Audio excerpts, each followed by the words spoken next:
This program is made possible by the support of Delta Dental, Quick Trip, Marshfield Clinic Health System, Wisconsin Counties Association, Wisconsin Hospital Association. Watch WisconsinEye on Spectrum Channels 995 and 363 and at wiseye.org.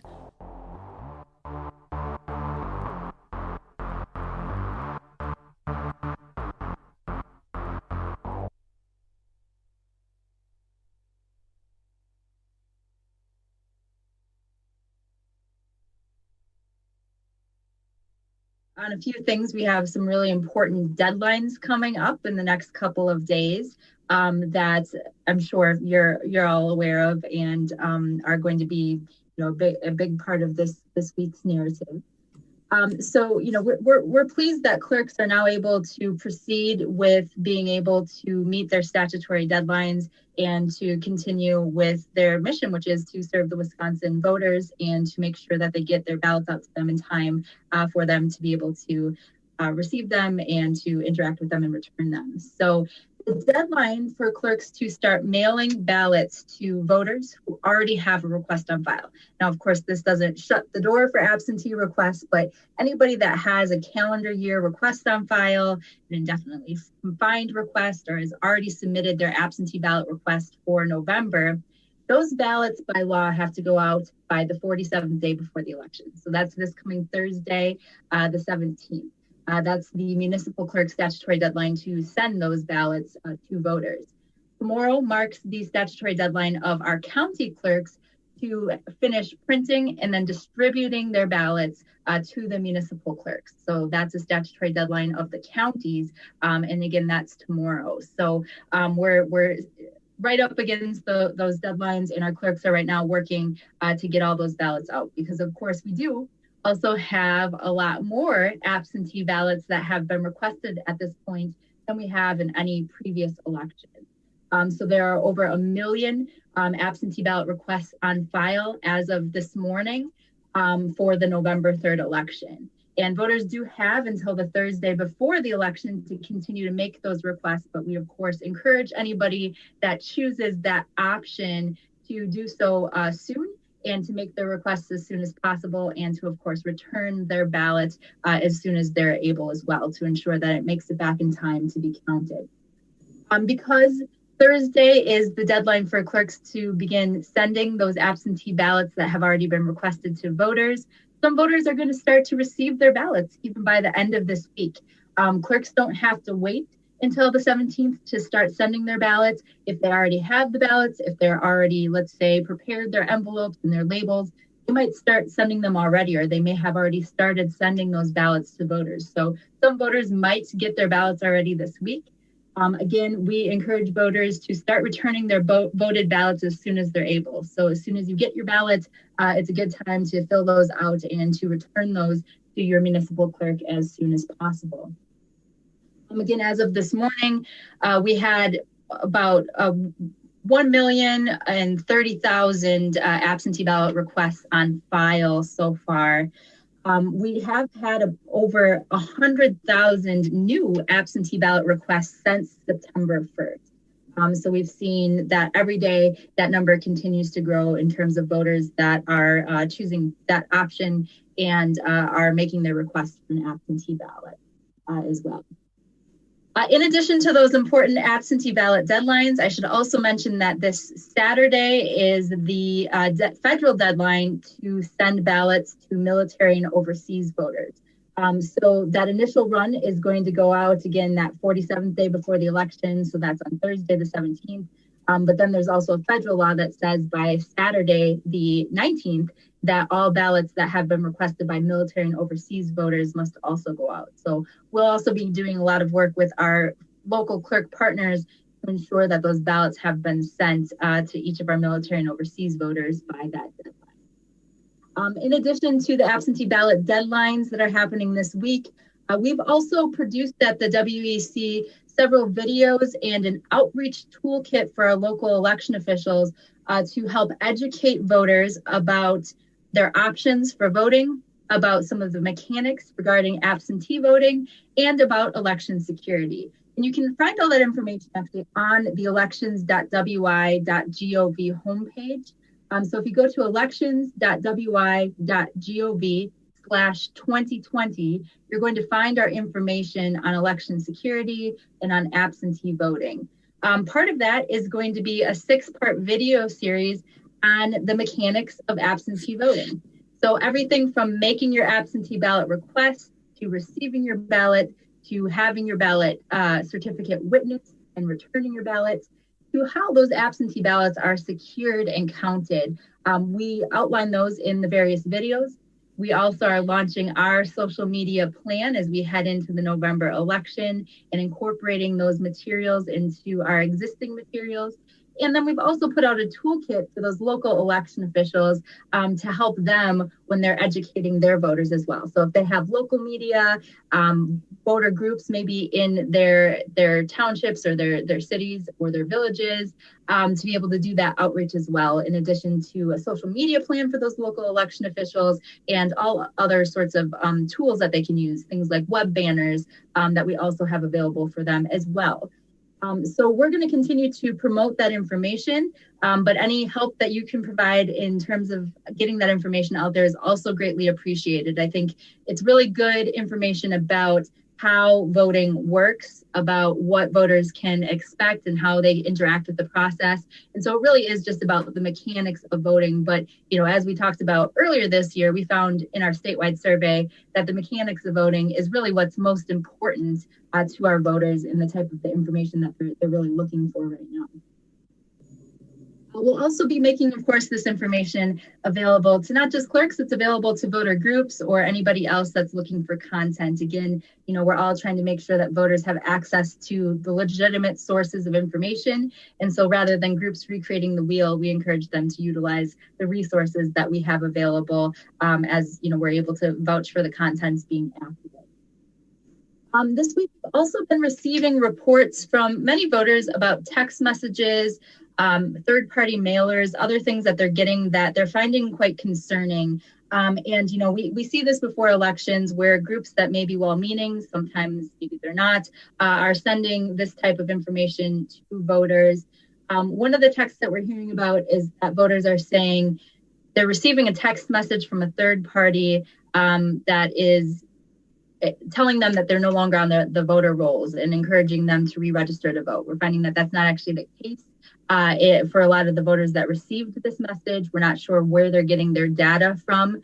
But ultimately, I think the message for voters is as you see some of these mailers, text messages, robocalls, and you're questioning the information, it's okay to ignore that information and to look to the official source for that information. So call the State of Wisconsin Elections Commission, call your municipal or your county clerk, and they'll be able to provide you with the actual information about elections.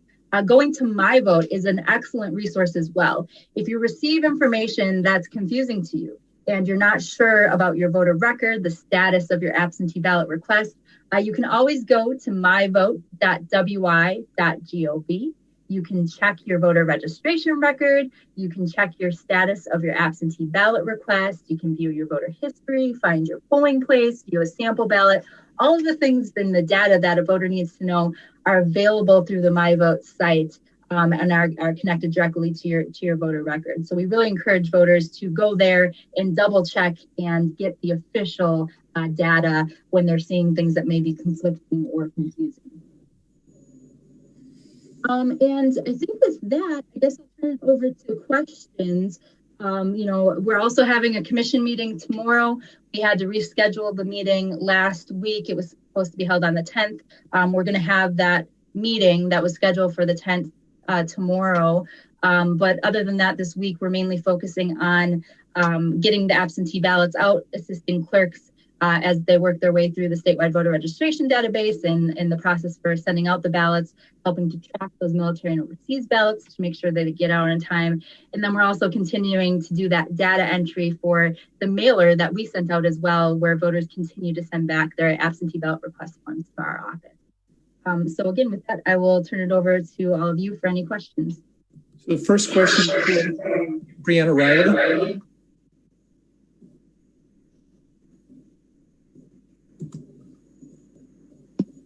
Hi, can you hear me? I can. Thanks so much for having this. I have two questions. With the volume of absentee ballot requests, plus the court-ordered delay in sending them out last week, it's possible some clerks won't be able to mail out all those requests by, the deadline on Thursday. Is there a penalty at all if that doesn't happen, or what's the situation there? So the clerks will continue to process those absentee ballot requests and make their best efforts to get them out by the 17th.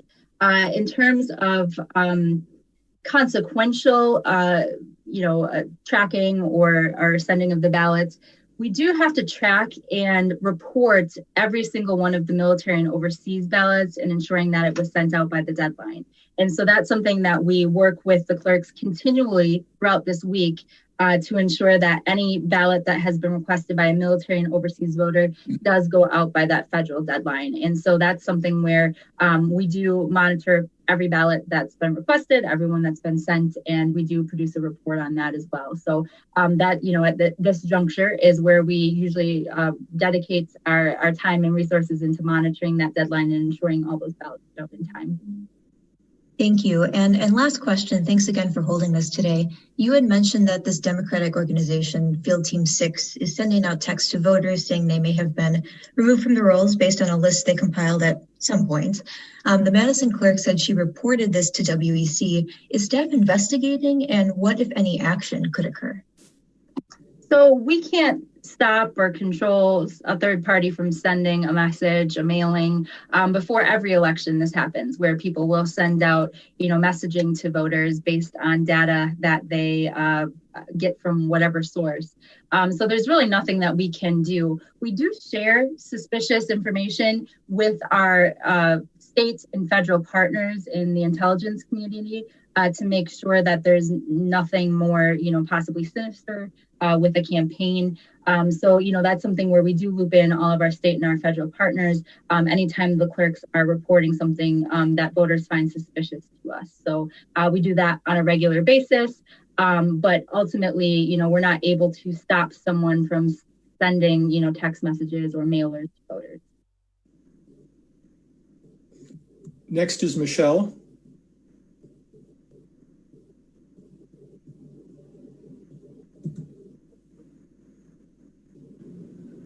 Hi, I have a question more on the third-party mailers. Are you concerned at all? So, seeing these text messages, could it be a kind of interference or any kind of influence towards voter suppression? So again, our role is to convey that information to the intelligence community to allow them to do any sort of investigation. We're not law enforcement. We're not the intelligence community. What we can do is, again, reinforce the message with voters that as you see things that are conflicting, that are confusing, that don't make sense, that don't feel right, that you're receiving from groups, that go to the official source. I mean, there's no reason to go through, a text message to update your voter registration. You can go to myvote.wi.gov, and that's where you can check your voter registration. That's where you can make your voter registration if you're not already registered. And that's where you can also call us if you have questions about the process, and we'll be able to help you sort through any confusion that might be out there. Thank you. And one more question. So can you give us some of the details about the final day that those absentee ballots can be received? And so kind of the details, including the postmarked date or time, even if that's going to be something that, voters need to kind of write out those details and, keep that record on file. And also, do you think that could be a kind of point of contention or dispute, given just the wide number of absentee ballots that are going to be received? So I'm not sure I quite am following, but so all absentee ballots by law must be received by the polling place by the clerk by 8 p.m. on election day. So that's the law as it stands. Now, if a court were to intervene and change that deadline or how that operates, we can't speculate at this point what that might look like. But the law is that by 8 p.m. on election day, all those absentee ballots must be back. So the best advice I can give to voters is, again, if you choose to vote by absentee ballot, make that request as soon as you're able and return that ballot as soon as you're able to. That way, if there is some kind of issue with it making it back in time, you'll be able to track that on the My Vote site.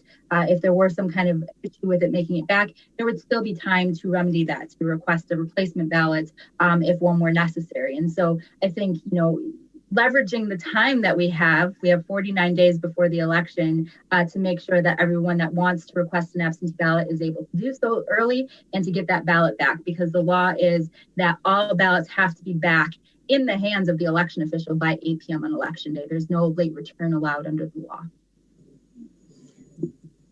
All right, next is Riley. Oh, sorry. You're good, thank you. Hi, can you hear me? Yes. Great. So my first question is just if you have heard from any municipal clerks who think that they won't be able to meet Thursday's deadline to mail out ballots. So we have not at this point. So as we do before any election, we monitor again the military and overseas ballots and make sure that those get out on time, and we have to report that to the US DOJ. And so we'll continue to do that. We work first with the counties to make sure that everyone's able to distribute those ballots to their municipalities. And then we ask them to report issues to us if they're aware of any. And at this point, we have not heard of any specific issues around the state with them being able to meet that UOCAVA deadline. Okay. And then just kind of a technical detail. Does the law say that if somebody filed an absentee request, let's say on Thursday, does the law say that the clerk needs to send out that request or mail out the absentee ballot on Thursday, even for those late requests? No. So after, absentee ballot requests, the clerks have a business day to also turn around any subsequent requests. So let's say if a clerk received an absentee ballot request on Thursday, on Friday next week, then they have a business day to be able to turn those absentee ballot requests around to send out to the voter. Okay. And then just finally, following the court ruling yesterday, I just had one question that you might be able to answer. One of the justices wrote about the presumption of validity in Wisconsin law for the nomination signatures. And my understanding was, from the argument that this justice made, since the Elections Commission deadlocked on whether to invalidate the signatures for Howie Hawkins, she said that they should be presumed to be valid. I'm just wondering if you could maybe explain how those are presumed to be invalid, just clearing up some of the concerns that some of the dissenting justices had.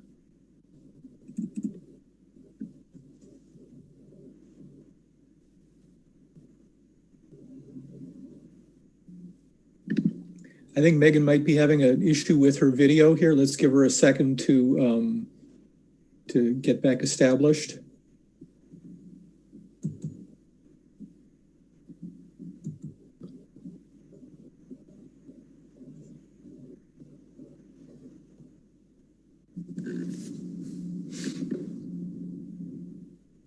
Meagan, are you there?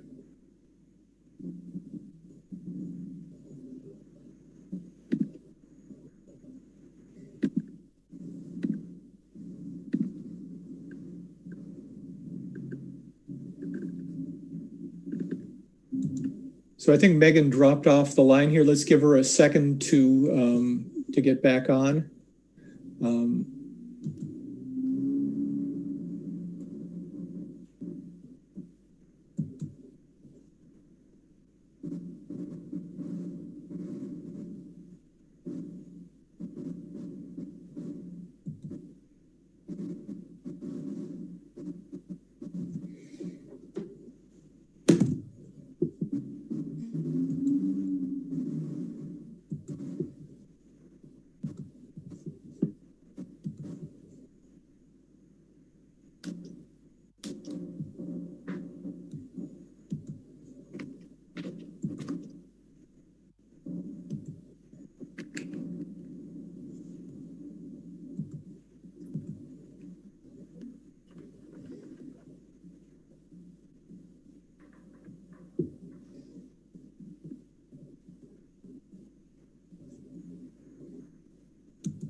Welcome back. Can't hear you, Meagan. Sorry about that. I'm not sure what happened. I got kicked out. But Riley was, I didn't catch any of your question. I'm sorry to make you repeat it. Oh, no, that's all right.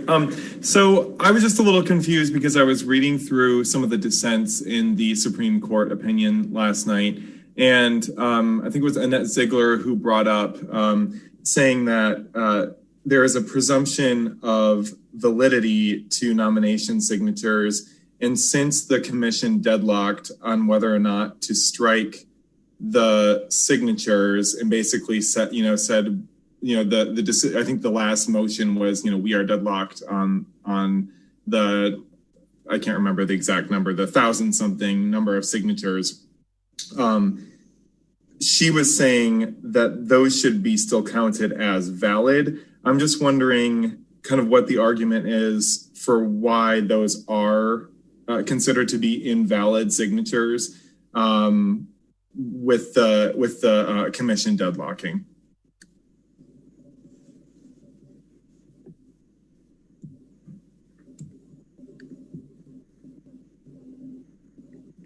You back?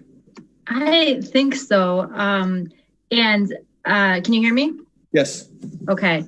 And I think I caught most of the question that time, and I don't know what's going on. My Zoom keeps saying that my meeting is ended. But so I think in terms of, the dissent or the commission's decision on valid signatures, you'd have to look back at the commission's decision. So the commission is ultimately the ones with the authority to make those determinations when it comes to ballot access. And they that is what they adopted. They took a motion determining how many signatures they determined to be valid and why they determined those signatures to be valid. And so I think, that decision speaks for itself. The commission also operated under the assumption that, or not assumption, under the, they operated understanding that a lack of a majority vote would mean that there is not enough votes to place the candidate on the ballot. That has to be an affirmative action of the commission in order for somebody to move forward with ballot access. It's not automatically granted or a default position in the lack of a majority vote. And so, I don't know that I can really comment as to the decision process behind that. I think the commission's decision and their discussion about how they reached that conclusion stands for it. All right. Next, Adam Brewster. Hi, Meagan. Do you guys have? Can you hear me, Meagan? Sorry, Adam. I accidentally muted you. Yep. No worries. Do you have a sense of how many communities are going to be actively using the intelligent barcodes this year? Is it going to be fully statewide, or do you at least have an idea of a percentage, or if some of the bigger cities are using it? Sure. It's available to all 1,850 municipalities. So it's built into the system as an option for all of our municipal clerks. Even if they're a small jurisdiction that doesn't directly utilize the statewide system, they're what we call reliers. We still have an option available for them to be able to utilize the intelligent mail barcodes. And it's our understanding that the majority of the clerks intend on using it as part of their process.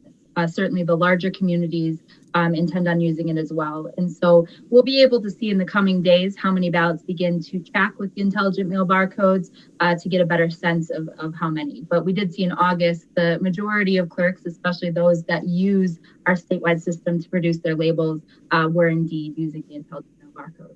And just a point of clarification on those, those are tracked as the ballot travels to you and as you send it back to the clerk if you use the mail on the back end too. So the intelligent mail barcodes are incorporated into the label going to the voter. So as the ballot goes from the clerk's office to the voter, on the way back, that hinges more or less on the municipality making that decision to incorporate it into their system.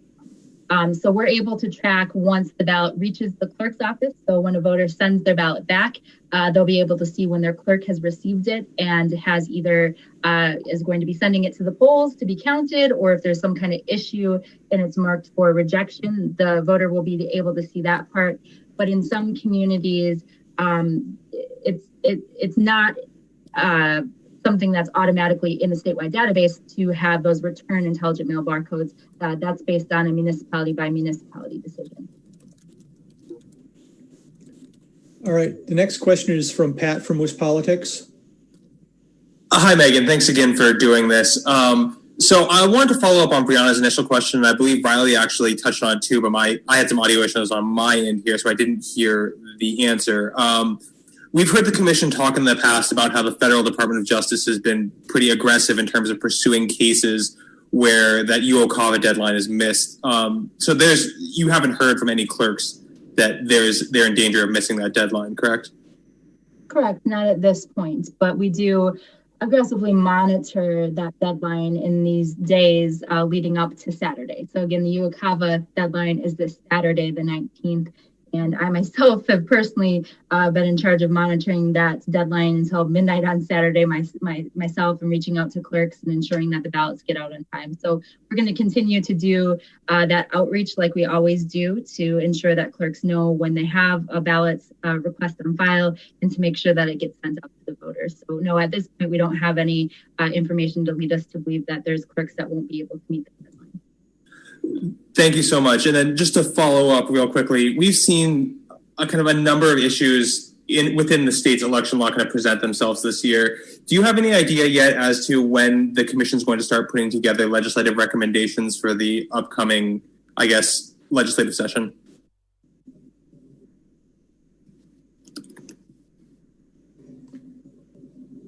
I think Megan is frozen up again. Just a second.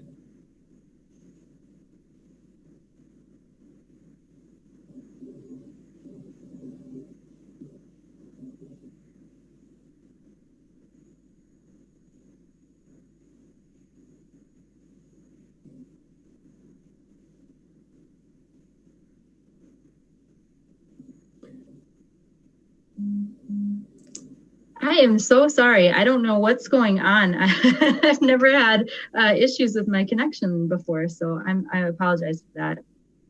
That's perfectly all right. Did you hear the question? I did not. I'm sorry. Okay, so real quickly then, do you know when the commission's going to start putting together its legislative recommendations for the upcoming legislative session and kind of what those are going to entail? I do not. You know, we've had so many commission meetings this year that I'm not sure at which one will be discussing the legislative agenda for the next session. But the next regularly scheduled meeting of the commission, which you of course know that we've had many more than the 4 that are typically scheduled at the beginning of the year, but that's set for December is the next regularly scheduled one. All right, next is Jonathan. Hi, Megan. You've been hammering home for voters to, send in ballots really as soon as they receive them, basically. So is there a concern that there are going to be bottlenecks or delays with the Postal Service, given the recent changes like sorting machines being removed or disconnected? You know, we work weekly with the Postal Service, the regional representatives, the state representatives, and we have no reason to believe that to be the case in Wisconsin or the regional facilities that sort our mail. But we do know that, mail can take up to a week on each leg of the journey. And sometimes things go wrong. Sometimes things go wrong on the voter side. Sometimes things go wrong in the mailing system. And so I think that the more time a voter has, the more time there is to fix an issue if there is one. And I think that's really important. If something does get lost in the mail or if there is some type of issue, it gives the voter enough time to be able to remedy that situation and ensure that they're able to vote. And so I think time is important for a lot of reasons in ensuring the ballot gets back in time, and then also giving yourself some room in case something does go wrong and we need to fix that. Next is Fox 11 News.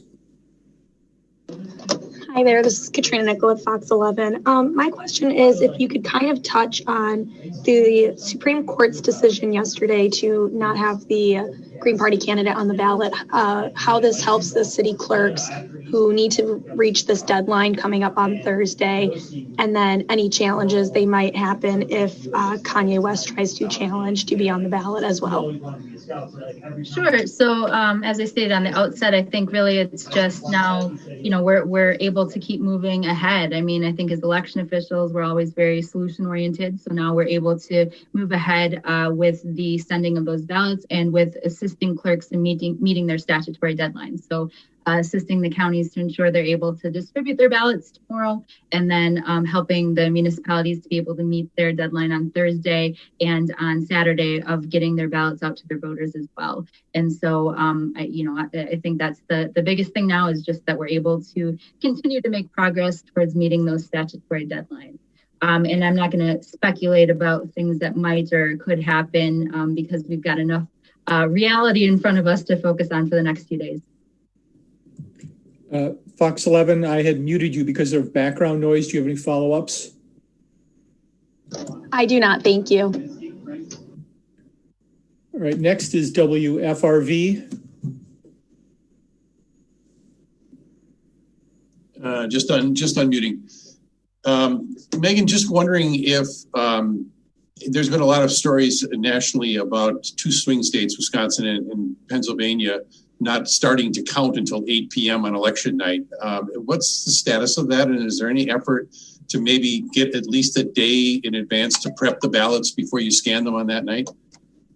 Sure. So dates, deadlines, procedures that are prescribed in the statutes, that's not something the commission has the authority to change. So the commission can't prescribe for the local election officials that they're able to start a process or extend a deadline. That would have to happen either through an act of the legislature or an order of a court. And so, that's not something that's within our authority to be able to do. But in terms of how it works, clerks are able to start processing those ballots on election day. So starting at 7 a.m. on election day, as soon as polls open, they're able to start counting and processing those absentee ballots. And so, we'll continue to work with them to understand that process and make sure that they're able to handle the volume of absentee ballot requests. But as of right now, all of the provisions of the law still stand in terms of when they're able to process their absentee ballots and in terms of when those ballots have to be received from the voters. Thank you for the clarification. I didn't realize it was that day. And have you been able to estimate maybe how long that might take you? Do you think you can meet an 8 p.m. deadline with starting at first thing in the morning? Well, there's not an 8 p.m. deadline. So the 8 p.m. deadline is for voters to return their ballots. So the clerks continue to count the ballots until they have been tabulated. The results that you see on election night, those are always unofficial election night results. We actually don't have an aggregate of election night results available on election night. It's not a statutory provision. It usually takes almost a month for results to be certified because they have to go through 3 levels of certification at the municipal, the county, and then the state level before those results become official. So in terms of the tabulation, they can start at 7 a.m., but they continue that process of tabulation until they're finished. Thank you. We had one text question from Bob Haig. Can you provide an update on poll workers? How many are still needed? Sure. So we continue to survey and work with our local election officials to estimate how many poll workers they need. There are some amazing recruitment efforts happening at this point. We're seeing some great things around Wisconsin in terms of employers or others that are allowing their staffs to work as poll workers. We've been doing some work with counties in terms of trying to secure a backup pool of poll workers.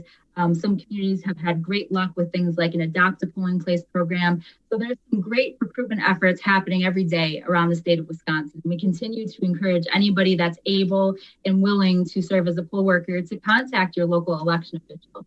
So those numbers change every day. We submitted an initial ticket with our State Emergency Operations Center based on the number and the need that we saw both in August and in April, but we continue to adjust that on a continual basis. So right now, I would say it's way too early for us to know exactly how many people are able to commit to being poll workers on election day. Typically, we don't see sort of the shifts or the people that decide that they're unable to serve until you get closer to the election. So right now, I think communities have a pretty good list. They're continuing with their recruitment to get those backup pools, but we'll keep a really close pulse on that to recognize if there are any communities that are struggling or don't feel like they have adequate backups, and we'll do what we can to assist them in those situations like we have in previous elections. I've got a question from Adam Brewster. Hey, Meagan, just to follow up on the processing, can you just walk through quickly what clerks are allowed to do before Election Day? I know that really depends by state. My understanding is that they can do some of the signature matching and stuff that's on the outer envelope. What are some of the things that they're allowed to do before Election Day?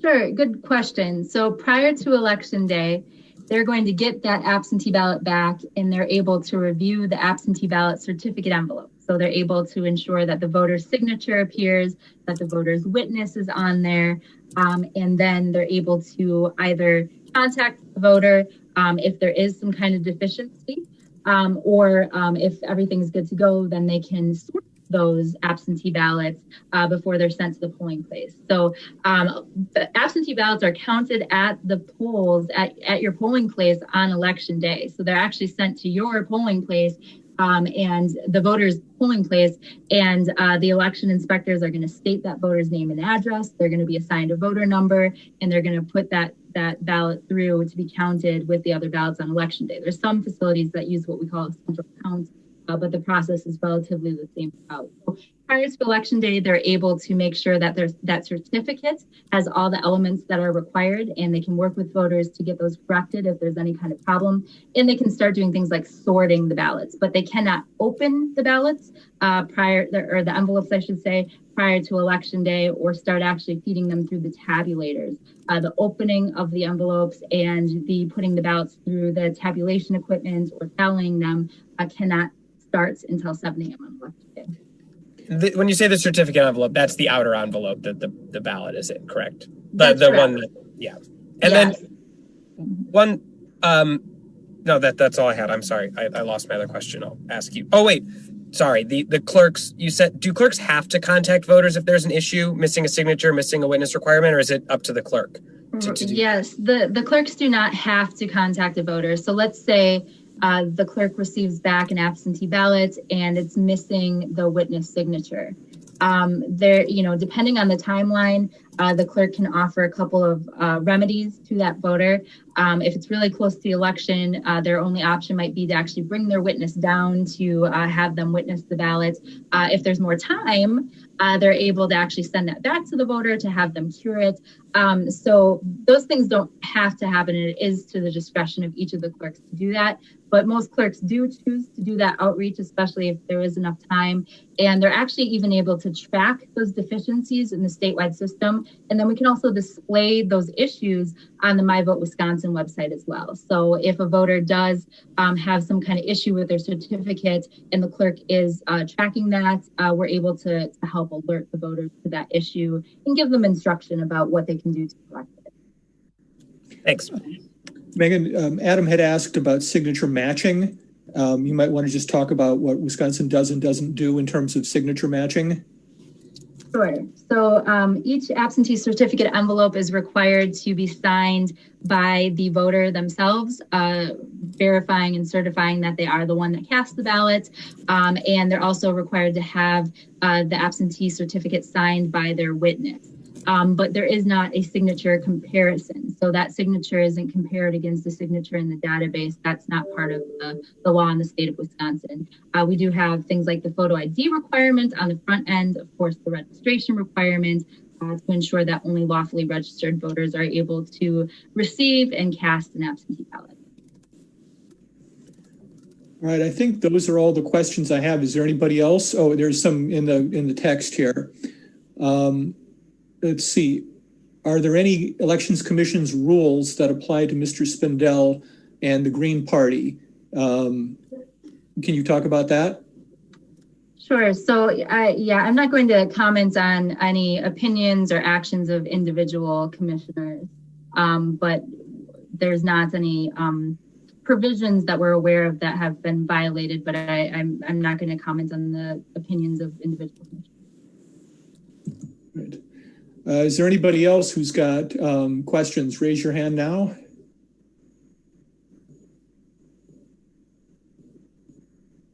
All right, not seeing anything you want to wrap up with, Meagan? No, just as always, thank you to everyone for being here. I appreciate it. And thanks for hanging with me during my technical glitches. I apologize for that. And I guess we'll be talking again next week. So thank you. Yeah, this is Reed again. We don't have a specific date yet, but we will. I'll send out a notice a couple days in advance. Thank you all for coming. This program is a production of WisconsinEye, an independent, nonpartisan, nonprofit media network with a mission to inform, educate, and engage the citizens of Wisconsin. WisconsinEye is the nation's first and only independently funded state civics broadcast network, providing gavel-to-gavel access to government proceedings and events at the state capitol.